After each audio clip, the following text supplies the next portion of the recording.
Ce youtubeur nous partage en 5 minutes comment fonctionne l'algorithme YouTube en 2025. Écoutons-le attentivement. Tout le monde te parle de l'algorithme, tout le monde te parle de hack, de ce qu'il faut faire, de ce qu'il ne faut pas faire. Pourtant, l'algorithme est très simple. Et dans cette vidéo, tu vas comprendre en quelques minutes comment est-ce qu'il fonctionne. Ce n'est pas moi qui ai inventé ce que je vais te dire, c'est ce mec. Il s'appelle Todd Beaupré. C'est lui qui est en charge de l'algorithme de YouTube chez Google. Ça fait 11 ans qu'il bosse là-bas. Et tous les jours, il donne des conseils sur comment est-ce que tu peux optimiser tes vidéos pour, entre guillemets, satisfaire l'algorithme. Son principal but, le but ultime de l'algorithme, c'est d'apporter de la satisfaction aux spectateurs. Donc, Todd Beaupré a dit en premier point. Voilà ce dont je parlais dans mes vidéos. Que dorénavant, YouTube s'en fout du nombre d'abonnés. YouTube met beaucoup plus l'accent sur la satisfaction de l'audience. C'est tout. La satisfaction du spectateur. C'est tout ce qui importe l'algorithme YouTube de nos jours. Que l'algorithme s'occupe du spectateur et pas de ta vidéo. Ça veut dire que si ton contenu n'est pas pertinent pour le spectateur donné, il ne sera pas poussé à plus de personnes. Donc YouTube ne met pas forcément en avant toutes les vidéos de la même manière. YouTube met en avant les vidéos qui ont le plus de potentiel de plaire ou de satisfaire un spectateur donné. Plus il y a de spectateurs qui sont satisfaits, plus tes vidéos seront poussées à plus de gens similaires à ces spectateurs satisfaits et au fur et à mesure, tu vas engranger des vues et des abonnés. Donc l'algorithme ici se... Voilà, en fait, c'est exactement comme ça que dorénavant l'algorithme YouTube fonctionne. En fait, lorsqu'un YouTuber publie sa vidéo, ce n'est pas la vidéo qui va vers le YouTuber, non. En fait, ce qu'il faudrait comprendre, c'est que YouTube a déjà une base de personnes en son sein.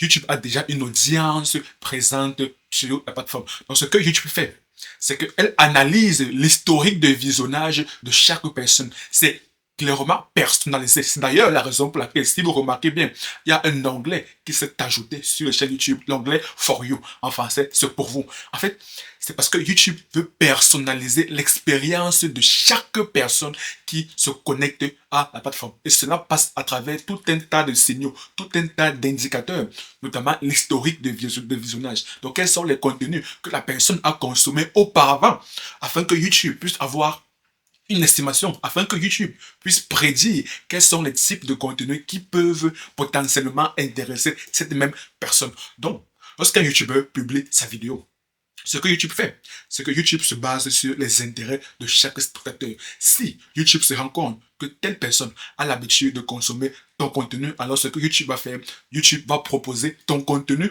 au spectateur en question. C'est dorénavant comme ça que fonctionne l'algorithme YouTube. Parce que YouTube veut mettre l'accent sur la satisfaction de l'audience. Plus une personne est satisfaite, plus elle aura tendance à revenir vers vous. En fait, clairement, YouTube est de plus en plus en train de ressembler à un business. C'est tout. En fait, ce que moi j'ai tendance à dire, c'est que clairement, l'audience sur YouTube, c'est tout simplement la clientèle. Il faudrait traiter ses abonnés comme des clients. Comme des clients. Et tout entrepreneur, son but est de satisfaire au maximum son client. Pourquoi? Parce qu'il obtient de l'argent de la part de son client. Donc, s'il veut continuer à prospérer, s'il veut que son entreprise continue à prospérer, alors il doit satisfaire sa clientèle. Pareil donc pour un YouTuber. Un YouTuber, s'il veut que sa chaîne YouTube puisse continuer à prospérer, puisse continuer à grandir et à grossir, alors il doit satisfaire au mieux sa clientèle, il doit satisfaire au mieux son audience. Se base sur les habitudes de visionnage du spectateur afin de lui proposer le contenu le plus pertinent possible. Tu verras que ta page d'accueil va changer en temps réel parce que tes envies de contenu, tes choix de contenu évoluent mois après mois, semaine après semaine. Deuxième chose que Todd Beaupré a dit, et effectivement, c'est exactement ce dont j'étais en train d'expliquer il y a quelques minutes plus tôt. Tout ça, les vidéos que YouTube te recommande se basent sur tes habitudes de consommation, sur les vidéos que tu as l'habitude de consommer, sur ton historique de visionnage. Sur ton historique de visionnage. Dorénavant, les algorithmes de tous les réseaux sociaux se basent sur l'historique de visionnage, sur ce que la personne a l'habitude de consommer afin de personnaliser l'expérience de visionnage de la personne en question, ce qui permet de faire en sorte que le spectateur ait envie de rester le plus longtemps possible sur la plateforme. Et ça, c'est le but de tout réseau social, que ce soit YouTube, que ce soit Facebook, que ce soit TikTok, que ce soit Instagram. Ça, c'est le but de tout réseau social. Parce qu'il faudrait comprendre qu'un réseau social est une entreprise. C'est réellement ça. Il faudrait garder à l'esprit que tout réseau social est une entreprise, dont les réseaux sociaux sont en concurrence entre eux. Facebook est en concurrence avec YouTube. Instagram est en concurrence avec YouTube. TikTok est en concurrence avec YouTube. Chaque réseau social ne veut pas que ses utilisateurs passent du temps chez la concurrence, chez les autres réseaux sociaux, sur d'autres plateformes. Raison pour laquelle elles travaillent sans relâche à essayer d'améliorer l'expérience de visionnage pour faire en sorte que la personne puisse passer le maximum de temps possible, surtout même sans s'en rendre compte. C'est même ça le piège, c'est même ça le plus gros piège, le plus gros inconvénient des réseaux sociaux. C'est tu regardes des contenus sans cesse, ad vitam aeternam, sans que tu ne te rendes compte que tu es en train de passer énormément de temps. C'est très très ingénieux de la part des concepteurs de l'algorithme de chaque plateforme. Revenons à la vidéo de M. William Angora. Je suis content qu'il ait dit ça, c'est que YouTube fonctionne comme une sorte de bouche à oreille. La personne A vu ta vidéo, elle a aimé, YouTube va aller chercher des utilisateurs similaires à cette personne-là et montrer à plus de personnes au fur et à mesure qui ont ces intérêts similaires. Donc si ta vidéo permet... Effectivement, c'est exactement comme ça que ça fonctionne. Parce que c'est... Imaginons, voilà, simplifions les choses. Si moi, je te présente un produit et que tu as aimé le produit, alors ce que je vais faire, je vais te demander, est-ce que tu connais d'autres personnes qui pourraient être intéressées par le même produit? Ou alors, toi-même, tu en parleras à tes proches. Parce que tu as aimé le produit d'une personne, tu as senti que tu as réalisé une bonne affaire. Alors tu voudrais que tes proches bénéficient également de l'opportunité. Ça, c'est le bouche à oreille. Et c'est exactement comme ça que l'algorithme YouTube fonctionne dorénavant.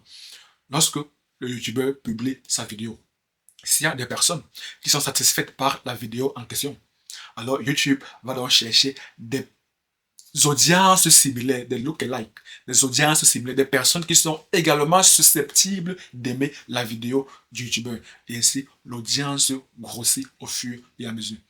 Tout part du fait de satisfaire un spectateur. Donc, le but de tout YouTuber, mon but à moi, étant un YouTuber, est de satisfaire au maximum, du mieux possible, un spectateur. Parce que je sais que tout part de là. Si j'ai réussi à satisfaire un spectateur, lui-même voudra de son propre chef partager la vidéo ou bien le faire savoir à ses proches. Et YouTube également recherchera des audiences similaires, des personnes similaires à cette personne. Et ainsi, mon audience va grossir au fur et à mesure.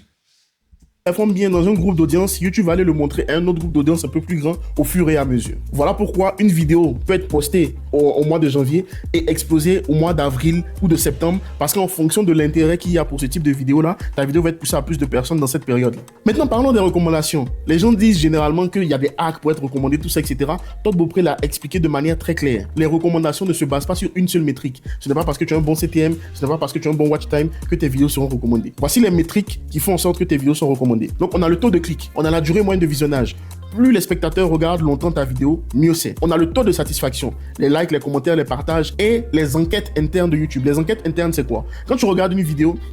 C'est effectivement ce que M. Todd Beaupré avait expliqué. Mais il y a bel et bien des pondérations. Il y a bel et bien des pondérations. Le nombre de likes n'a pas le même poids qu'une personne qui regarde toute une vidéo en entièreté. Donc le fait qu'une personne regarde la vidéo dans son entièreté a beaucoup plus de signification pour l'algorithme YouTube qu'une personne qui a juste regardé la vidéo pendant 10 secondes et a lâché un pouce bleu. Donc, il y a des pondérations. C'est vrai que ce n'est pas seulement un seul métrique, ce n'est pas seulement un seul paramètre, ce n'est pas seulement un seul critère qui permet de pousser la vidéo, qui permet de faire en sorte que YouTube, de son propre chef, recommande la vidéo. Non, il y a plusieurs paramètres, mais chaque paramètre a des pondérations. Généralement, quand tu reviens sur ta page d'accueil, quelques jours après, YouTube va te poser une question. Est-ce que tu as aimé ce type de contenu? Est-ce que tu as aimé cette vidéo? En fonction de la réponse que tu vas donner, ça répond aux enquêtes internes de YouTube pour dire est-ce que cette vidéo-là est recommandable ou non. Il y a l'engagement général aussi, abonnement sur la vidéo, interaction, etc. Et il y a ce qu'on appelle aussi la performance relative. Comment est-ce que ta vidéo performe par rapport aux autres vidéos de la même niche ou bien aux autres types de contenus dans la même niche? YouTube prend ça également en compte. Et en plus de ça, en fonction du contexte, il y a certaines métriques qui sont plus importantes que d'autres. Par exemple, sur mobile, le CTR est un élément beaucoup plus important qu'il ne l'est sur ordinateur ou sur télévision. Sur la télévision, par exemple, le plus important, ça va être le watch time. Est-ce que les gens regardent beaucoup plus longtemps sur la télévision? Et aussi, les vidéos shorts ont des règles différentes des vidéos longues. Donc, lorsque tu vas créer ton contenu... Donc là, vous-même, vous comprenez qu'il y a énormément de paramètres à considérer si l'on veut exclusivement se baser sur hacker l'algorithme YouTube. C'est inutile de vouloir chercher des hacks pour contourner, mais pour craquer l'algorithme YouTube. Il faut juste se contenter, rechercher sans relâche à satisfaire l'audience. Point barre. Parce que le but de l'algorithme YouTube est tout simplement de satisfaire l'audience. Tous les paramètres que YouTube mesure, c'est dans le même but, dans le même objectif. Ça converge dans l'objectif de satisfaire l'audience. Donc nous, en tant que YouTubeurs, on devrait également chercher à satisfaire l'audience. Nous, en tant que partenaires à YouTube, car qu'on ne se mente pas, tout YouTubeur est partenaire à YouTube. D'où d'ailleurs l'appellation programme partenaire YouTube. Tout YouTubeur est partenaire à YouTube, qu'il soit monétisé ou pas. Il est déjà partenaire à YouTube. Dès qu'il lance sa chaîne YouTube et commence à publier des vidéos sur YouTube, il devient partenaire à YouTube. Parce que YouTube se sert des vidéos des YouTubeurs pour gagner de l'argent. Voilà. Contenu, pense à ces choses-là et fais en sorte que le contenu soit le plus satisfaisant possible. Comment tu fais ça? Mais tu crées des vidéos qui sont vraiment utiles pour le spectateur ou qui répondent à un réel besoin ou qui apportent une solution à un réel problème de l'utilisateur. YouTube cherche à faire en sorte que les spectateurs soient le plus satisfaits possible des contenus qu'ils consomment sur la plateforme. Voilà. Exactement. C'est bel et bien ce que j'étais en train d'expliquer. C'est bel et bien ce que je m'évertue à dire. C'est ce que je m'évertue à dire. Malheureusement, il se trouve qu'il y a encore des youtubeurs qui cherchent à grossir leur nombre d'abonnés au lieu de vouloir satisfaire leur audience. What a shame. Quelle honte. Honte à vous. Oui, honte à vous. Voilà pourquoi une vidéo courte et impactante aura beaucoup plus d'impact qu'une vidéo longue qui n'est pas impactante pour le spectateur. Aussi, il faut comprendre que l'intelligence artificielle est au cœur de l'algorithme de YouTube aujourd'hui. L'algorithme va aller au-delà juste du watch time. Il va aller analyser le ton, les émotions, le ressenti de tous les spectateurs sur la vidéo. Ça va impacter aussi ta visibilité au niveau de YouTube. Et un élément que YouTube a déployé depuis plusieurs mois maintenant, mais qui va se déployer au fur et à mesure, c'est que YouTube fait le doublage automatique dans différentes langues en fonction de tes vidéos. Moi, je le vois sur plusieurs chaînes américaines que je suis. Je vais sur la vidéo et la vidéo est déjà traduite en français. Tout au niveau du titre, de la description et même de la voix off. Donc YouTube va développer ce type de choses au fur et à mesure afin que ce soit vraiment quelque chose de mondial. Tu peux être en France et toucher les gens dans les pays anglophones, etc., etc. Mais ça va prendre du temps parce que ça demande beaucoup de ressources, beaucoup de techniques. Mais si toi tu veux déjà le faire, doubler les pistes audio de tes vidéos, doubler les transcriptions de tes vidéos, etc. dans d'autres langues, c'est un élément qui pourra t'aider à toucher beaucoup plus de personnes sur le long terme. Attention, ça demande du temps et des ressources. Donc si tu n'es pas prêt à le faire aujourd'hui, tu n'es pas obligé de le faire. Donc toutes les vidéos... Donc là, vous comprenez réellement que YouTube est une machine très très puissante. YouTube est une machine très très puissante. Et YouTube va continuer à dominer le game de la création de contenu. Dorénavant, YouTube est déjà en train de dominer le game. Depuis que YouTube a instauré la possibilité de faire des podcasts, YouTube dorénavant domine déjà le game des podcasts. Même au niveau des streaming, YouTube est déjà en train de dominer le game des streaming. Auparavant, on parlait beaucoup plus de Twitch pour faire les streaming. Dorénavant, avec YouTube, c'est également très fluide pour faire les streams. Donc, YouTube domine également le game des streams. Même pour les shorts. Actuellement, YouTube est en bataille féroce avec TikTok pour dominer également le game des shorts. Donc, clairement, dans tout type de contenu sur les réseaux sociaux, YouTube est en train de vouloir dominer tous les aspects. Donc, ne pas se lancer sur YouTube actuellement serait une très très grave erreur pour toute personne qui désire devenir créateur de contenu et qui hésite entre plusieurs plateformes. À mon sens, la meilleure plateforme reste et demeure YouTube. Sur les hacks, toutes les vidéos sur les stratégies un peu tordues pour réussir sur YouTube, c'est des choses qui ne fonctionnent pas et tu le sais. Il faut se concentrer sur la satisfaction globale du spectateur. Une fois que le spectateur sera satisfait, tu vas forcément augmenter ton nombre de vues, ton nombre d'abonnés, ton nombre d'heures de visionnage et maintenant accéder à la monétisation YouTube. Si tu veux tout savoir sur la... Voilà, c'est tout. C'est tout. Pas besoin de rechercher des hacks, comment fonctionnent les robots YouTube, vouloir craquer l'algorithme YouTube pour dire que j'ai percé parce que j'ai réussi à hacker ou bien à contourner l'algorithme YouTube. Non.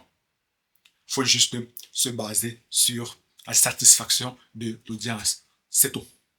C'est tout, c'est tout, c'est tout. Et YouTube est clairement en train d'évoluer à ce niveau. Auparavant, YouTube mettait beaucoup plus en avant les gros YouTubeurs. Auparavant, c'est lorsque tu avais un gros nombre d'abonnés que YouTube te mettait beaucoup plus en avant. Mais YouTube a ressenti les plaintes de toutes les personnes qui proposent de la valeur sur leur chaîne YouTube, mais le nombre d'abonnés ne réussit pas à croître. Ce que YouTube a donc fait, YouTube a fait machine arrière. YouTube a donc commencé à prioriser la valeur partagée. Et c'est donc désormais ce que YouTube est en train de mettre en avant, la valeur, les contenus de valeur. Plus un contenu apporte une forte valeur, alors plus le spectateur sera satisfait. Et ainsi, YouTube proposera davantage la vidéo et ainsi le youtubeur gagnera beaucoup plus de visibilité, gagnera beaucoup plus d'argent et même YouTube gagnera également beaucoup plus d'argent car comme je l'ai mentionné, YouTube se sert des vidéos des youtubeurs pour gagner de l'argent. En fait, comment fonctionne l'algorithme YouTube? C'est très simple. YouTube est le deuxième site le plus visité au monde avec un trafic mensuel d'à peu près 33,4 milliards de visites par mois. Donc, ayant donc l'actif de la visibilité qui est un actif très précieux, surtout dans l'ère dans laquelle nous vivons actuellement, dans l'ère des réseaux sociaux, avoir de la visibilité est un avantage très considérable. Donc YouTube possédant cet actif très précieux, alors elle attire à elle des entreprises. Car pour toute entreprise, pour gagner de l'argent, il va falloir au préalable avoir de la visibilité. Et comme YouTube dispose déjà de la visibilité, elle vend donc cette visibilité aux entreprises qui souhaitent avoir un peu de visibilité pour mettre en lumière les produits qu'elles souhaitent mettre sur le marché. Donc l'entreprise, qu'on appelle annonceur publicitaire, paye donc un certain montant à YouTube pour que YouTube mette en lumière les produits qu'elle souhaite mettre sur le marché. Et le montant que l'entreprise verse à YouTube, on appelle cela le CPM, le coût pour 1000 vues. Et dans ce CPM, en moyenne, YouTube récupère 45% et reverse 55% aux youtubeurs. Donc là, on comprend une chose très intéressante. On comprend que si la vidéo est pertinente pour le spectateur, si la vidéo apporte une forte valeur au spectateur, alors ce dernier sera beaucoup plus satisfait. Et s'il est satisfait, alors YouTube va rechercher d'autres personnes similaires à ce spectateur qui est satisfait. Et ainsi, la visibilité de YouTubeur va commencer à grandir. Et si le YouTubeur gagnera beaucoup plus de vues, gagnera beaucoup plus d'abonnés et par conséquent gagnera beaucoup plus d'argent. Et YouTube également gagnera beaucoup plus d'argent. Et l'entreprise qui est annonceur publicitaire gagnera également beaucoup plus d'argent car plus la vidéo est de qualité, plus ça incite des personnes qui regardent la vidéo du youtubeur à vouloir cliquer sur l'annonce publicitaire. Et ainsi, l'entreprise qui est annonceur publicitaire est également gagnante. Donc là, vous comprenez qu'en réalité, les trois parties intervenantes du deal sont gagnantes. L'entreprise annonceur publicitaire gagne des clients, gagne de l'argent. Le youtubeur gagne de la monétisation, gagne en moyenne 50 ou 55% de l'argent que l'annonceur publicitaire a versé à YouTube. Et YouTube gagne également en moyenne 45%. Tout le monde est gagnant dans ce deal. Tout le monde est gagnant dans ce deal. Et à ce jour, YouTube est la meilleure plateforme qui rémunère au mieux les créateurs de contenu. Bien que, dorénavant, la plupart des personnes se ruent massivement sur TikTok parce que TikTok met beaucoup plus en avant les contenus short qui sont réellement faciles à consommer. Néanmoins, TikTok ne paye pas autant que YouTube. Donc, pour toute personne qui désire créer des contenus, pour toute personne qui désire devenir créateur de contenu, ce dont moi je recommande, ce que moi je lui recommanderais, ce que moi je lui suggérerais, c'est de créer une chaîne YouTube et de délaisser TikTok. Si vous voulez savoir le comparatif entre YouTube et TikTok, alors cliquez juste sur la vidéo qui apparaît à l'écran et moi je vous donne rendez-vous de l'autre côté. À très bientôt.